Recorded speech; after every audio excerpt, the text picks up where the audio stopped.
안녕하세요.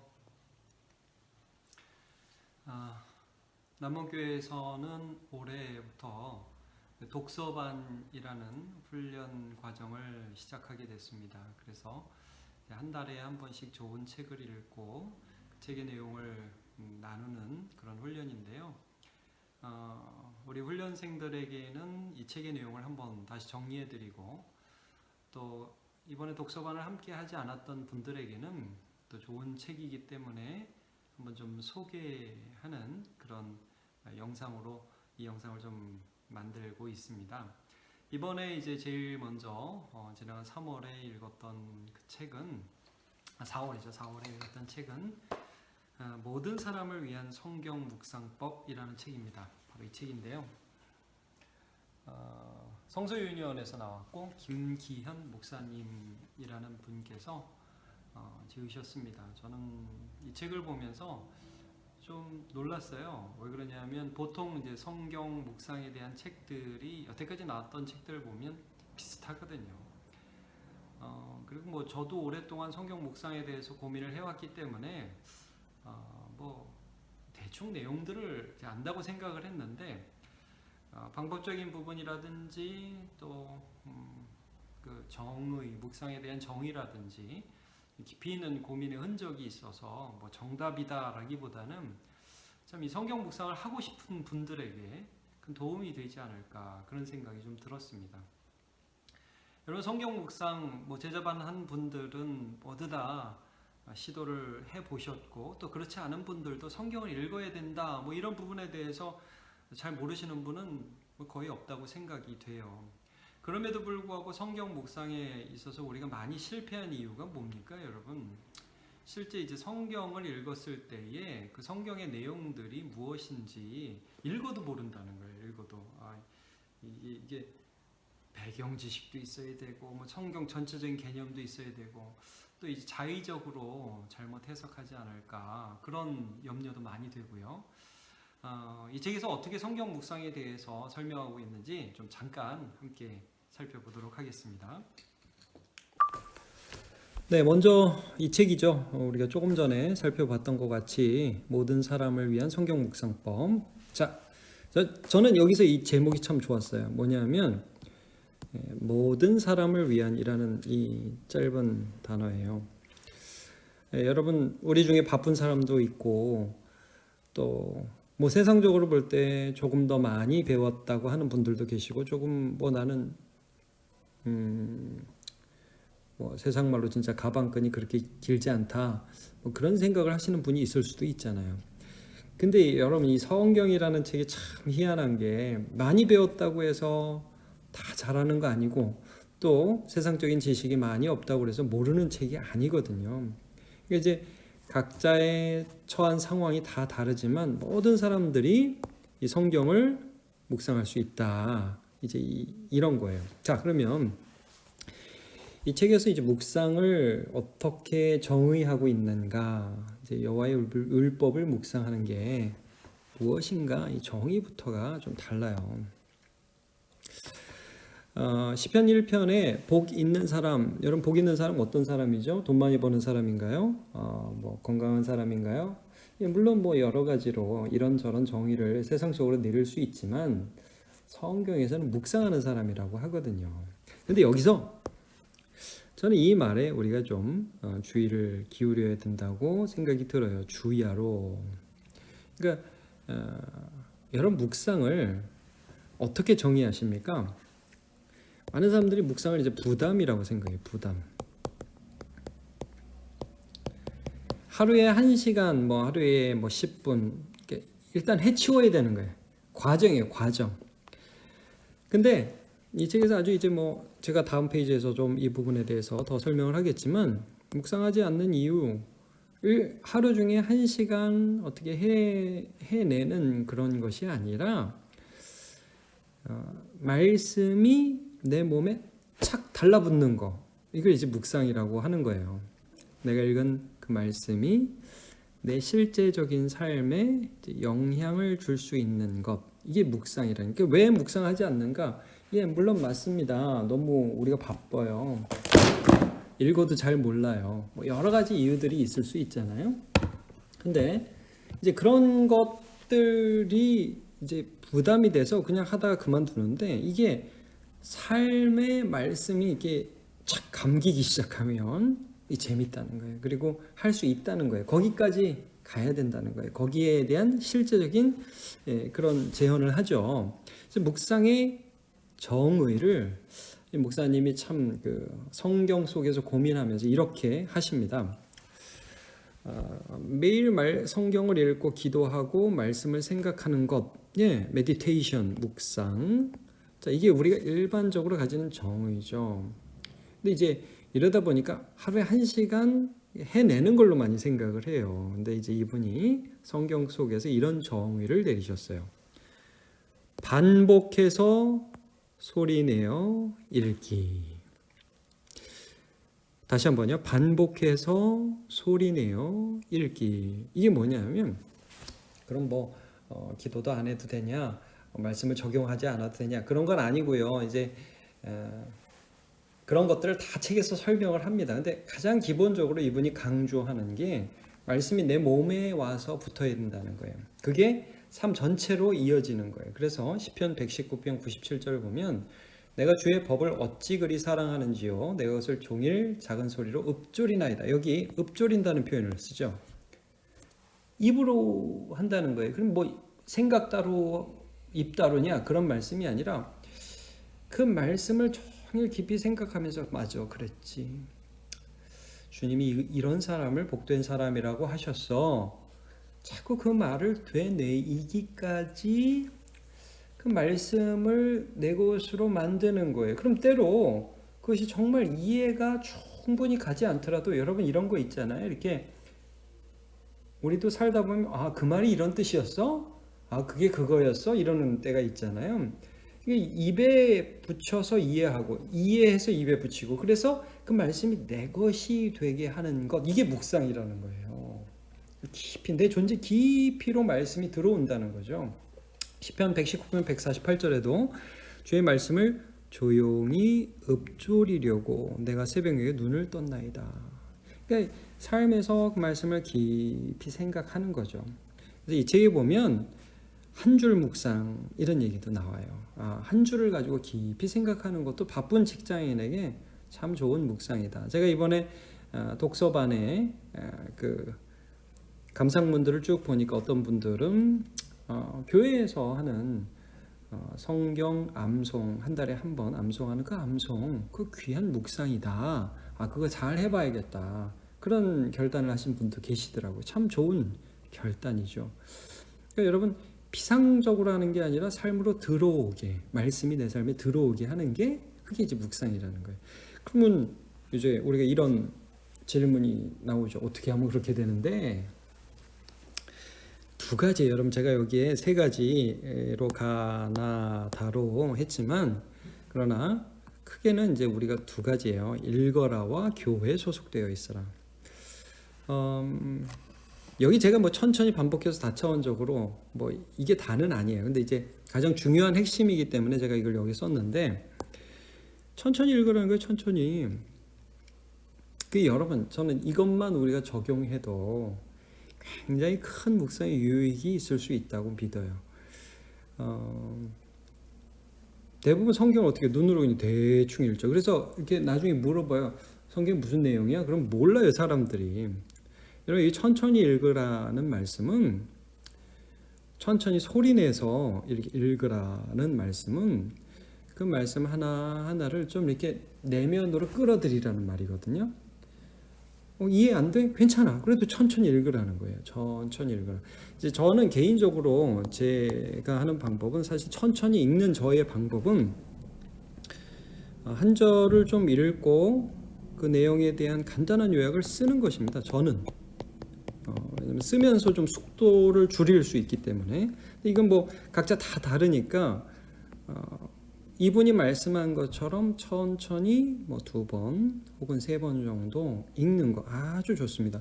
그리고 여러분, 이 책에서도 그런 말씀을 하는데, 기도와 말씀이, 또 말씀이 기도와 서로 연결되는 거 있잖아요. 기도하고 말씀을 읽는 거, 또 말씀 듣고 말씀 읽고 기도하는 거, 이런 것들이 바쁜 현대인의 삶에 성경을 향한 집중을 할 수 있는 시간적인 여유를 갖게 하는데 도움이 많이 됩니다. 그래서 여러분 해치우지 마세요. 해치우지 마시고 좀 적게 읽어도 돼요. 이분도 이제 여기서 이런 얘기를 하죠. 10절에서 12절 정도, 뭐 16절 정도 이상이 되지 않게 묵상해야 된다, 이런 얘기를 하는데, 묵상할 때는 너무 많은 것들을 하지 말고 통독 중에 어떤 부분이 나오면 그 부분을 묵상하면 되거든요. 어쨌든 자, 천천히 반복해서 읽었던 부분을 또 한번 다시 읽어보는 거죠. 그런 것들이 우리가 성경 속으로 깊이 있게 들어가게 하는 거예요. 다차원적으로라는 말은 이런 겁니다. 여러분, 예를 들어서 무슨 나사로 문문이 있다, 요한복음 12장에 나사로가 살아나는 그런 장면이 나오지 않습니까? 그럼 우리가 그걸 읽을 때 바쁘게 읽다 보면 예수님이 나사로 살렸네? 근데 뭐 이렇게 될 수 있는데, 천천히 읽으면 나사로 입장에서 한번 읽어보는 거예요. 야, 나사로 무덤에 들어갔어. 죽을 때 어떤 기분일까? 나올 때 어떤 기분이었을까? 누워있을 때 예수님이 나사로야 나오라, 이 말이 나사로에게 들렸을까? 마리아는 어떤 기분이었을까? 예수님께 사람을 보냈는데 예수님이 안 왔는데 그때 얼마나 슬펐을까? 예수님께 대한 배신감이 들지 않았을까? 예수님이 그렇게 늦게 와가지고 내가 네 오빠 살린다고 그랬을 때 마리아는 어떤 기분이었을까? 돌문을 옮겨 놓으라고 할 때는 어땠을까? 예수님은 어땠을까? 예수님은 그렇게 질질 끌 때 오라고 그러는데 안 가실 때 그때 마음은 어땠고, 또 무덤 앞에서 마리아가 울 때 왜 예수님은 또 거기서 눈물을 흘리셨을까? 예수님의 생명에 대한 그런 마음, 죽음에 대한 답답함, 이런 건 뭐였을까? 그러니까 한 본문을 볼 때 이렇게 천천히 보면서 다양하게 보는 습관들을 가지라는 거죠. 이제 성경을 천천히 보면서 질문하고 또 정리해 나가고, 이런 것들이 굉장히 성경을 내면화하는 데 도움이 돼요. 근데 제가 지금 여기서 뭐 다차원적인 것이라든지 뭐 혹은 이 책에서 뭐 방법적으로 제시된 뭐 여러 역본을 읽으라든지, 영어 성경을 읽고 뭐 다른 언어를 할 수 있는 사람이면 그런 성경을 읽고, 이런 얘기가 나오는데, 자, 이런 걸 다 하지 못하더라도, 그러지 못하더라도 여러분 천천히 읽고 그 말씀들을 또 생각된 것을 또 마음에 와닿는 것을 또 묵상하고 하는 것들은 말씀을 내면화하는 데에 큰 도움이 돼요. 그래서 여러분, 성경 묵상에 있어서 이분이 참 중요하게 생각하는 거, 저는 이게 너무 중요하다고 생각하는데, 말씀을요 내면화하는 거 굉장히 중요해요. 뭐냐 하면, 내가 말씀을 묵상했는데 몇 시간 지나고 나서 내가 무슨 말씀을 받는지 나도 기억이 안 나. 그러면 안 돼요. 말씀을 보고 좀 시간이 지난 다음에 혹시 기억이 안 나, 그러면 안 되는 건 아니에요. 시간이 지나서 기억이 안 나면 다시 보세요. 이거였지. 그리고 또 기억하고 생각하고, 그렇게 해 나가면 그 말씀이 참 좋아요. 자, 이분이 굉장히 중요한 얘기를 여기서 하나 더 했어요. 교회예요, 교회. 말씀 묵상과 교회. 이게 뭔 소리냐? 여러분, 이거 너무 중요한 거라고 저도 정말 공감했어요. 여러분, 교회가 어떤 공동체죠? 교회가 일주일에 한 번씩 그냥 예배 드리는데요. 요즘 온라인으로 하니까 그냥 뭐 일주일에 한 번씩 영상 보고 끝내는 데가 교회입니까? 여러분, 교회는 말씀을 나누는 공동체, 말씀 안에서 함께 자라는 공동체입니다. 제가 감상문 보니까 우리 독서반에서 한 분이 그 고등학교 때 그 목사님한테 질문을 했다고 그래요. 왜 교회에 나와야 되냐고, 혼자서도 이렇게 잘 예배 드릴 수 있는데. 그때 그 목사님은 그냥 하라는 대로 해, 이렇게 대답을 하셨다고 하는데, 죄송합니다. 네, 목사 대표로서 죄송합니다. 근데 이 책을 읽으면서 좀 답을 얻었다고 말씀을 하시더라고요. 이게 뭐냐면 교회가 있기 때문에 함께 자라나는 거예요. 내가 이걸 이렇게 느꼈어, 너는 어땠니? 이렇게 하면서 서로 잘못된 해석으로 빠지지 않는 거예요. 그리고 더 풍성해지는 거예요. 교회라는 것은 한 책의 사람들이 성경이라는 공통점, 이 성경 안에 계시된 하나님을 믿는 공동체죠. 그래서 여러분 바울 사도도 그런 말을 했잖아요. 교회 안에서 내가 1만 마디 방언으로 모르는 말 막 하는 것보다 말씀으로 깨달은 것을 서너 마디 하는 게 훨씬 낫다고 그런 고백을 하지 않습니까? 여러분, 우리 교회가 왜 말씀을 듣고서 나눕니까? 뭘 깨달았다고 서로 얘기하죠? 그것들을 통해서 우리는 풍성해지는 것이고 하나됨을 지켜가는 것이고 함께 자라가는 것입니다. 여러분, 혼자 묵상하는 것이 그래서 조금 위험하다고 할 수 있습니다. 물론 여러분 혼자 묵상해야 돼요. 근데 교회에 소속되어 있는 거, 나는 오늘 말씀 보면서 이런 생각이 들었어 라고 말할 믿음의 공동체가 필요하다는 거예요. 자, 마지막으로 이 부분을 제가 좀 강조해서 오늘 책 속의 마지막 부분에 좀 얘기하고 싶습니다. 이건 계속 읽으라. 계속 읽으라. 뭐냐면요. 모르는데도 계속 읽어야 돼요. 난 하다가 실패했어요. 재미없어서. 여러분, 많은 분들이 이제 성경을 읽으면서 이제 특별히 신학교에서는 어떤 교수님들은 이제 묵상이라든지 개인 큐티를 좀 별로 안 좋아하시는 분들 있어요. 훌륭하신 분들 중에서도 큐티 별로 안 좋아하는 분들 계셔요. 왜? 너무 자의적으로 하는 예들이 가끔 있으니까 말도 안 되게 해석을 하고 자기 마음대로 입맛에 맞추어서 성경을 해석하는 경우들이 많이 있으니까 여러분, 그래서 이제 교회 소속되라는 말씀이 있었다고 조금 전에 설명을 했죠. 근데 여러분, 답이 이거예요. 시간이 지나고 있잖아요. 여러분, 어릴 때 어땠죠? 우리가 어릴 때 보면 참 지금 어릴 때 생각해 보면 내가 그때 왜 그랬나 싶은 행동을 많이 하죠. 많이 생각나죠. 바보 같고 얼굴 빨개지고 혼자 생각하다 보면. 그러니까 여러분, 우리가 성경 묵상을 하잖아요. 계속 하잖아요. 그럼 옛날에 잘못했던 게 생각나요. 저는 어떨까요? 처음 신학교 들어가서 설교했을 때를 지금 기억해 보면 얼굴이 그냥 화끈화끈 거려요. 물론 지금도 참 부족하지만 그때는 정말 어떻게 이렇게 교리적인 정리도 안 되고 말씀 전체적인 안목도 없고 그랬던가 하는 생각이 들거든요. 근데 계속 말씀을 묵상하고 설교 준비를 하고 성경을 보고 그런 과정이 요즘 신학교 간 지 저도 이제 20년째 되는데 시간이 지나잖아요. 그럼 여러분, 성경을 보면서 실수를 하면서 그렇게 20년을 지낸 사람하고 난 못해 안 해 그리고 때려친 사람하고 이건 완전히 다른 거예요. 공동체에 소속해 있으면서 여러분이 교회라는 공동체에 소속해 있으면서 계속해서 말씀을 들으면서 시간이 지나잖아요. 그러면 함께 자라가요. 나도 모르는 사이에 잘못할 수 있다. 뭐 잘못하죠. 저도 잘못해요. 저도 실수할 때 많아요. 자, 근데 이걸 하면서 잘못하는 거하고 안 하면서 잘못 안 하는 거하고 이거 완전히 다르다는 거죠. 저는 이 책에서 참 오랫동안 큐티 강의에서 했던 많은 목사님들의 강의에서 듣지 못했던 참 복음 같은 말씀을 하나 들었는데 뭐냐면 적용에 대한 말이에요. 적용. 여러분, 말씀 들으면 우리 적용해야 되잖아요. 그렇죠? 이 말씀을 듣고 우리가 순종해야 된다. 그러니까 많은 사람들이 어떻게 적용해요? 그냥 자기 상황에 있는 것으로 적용을 하자.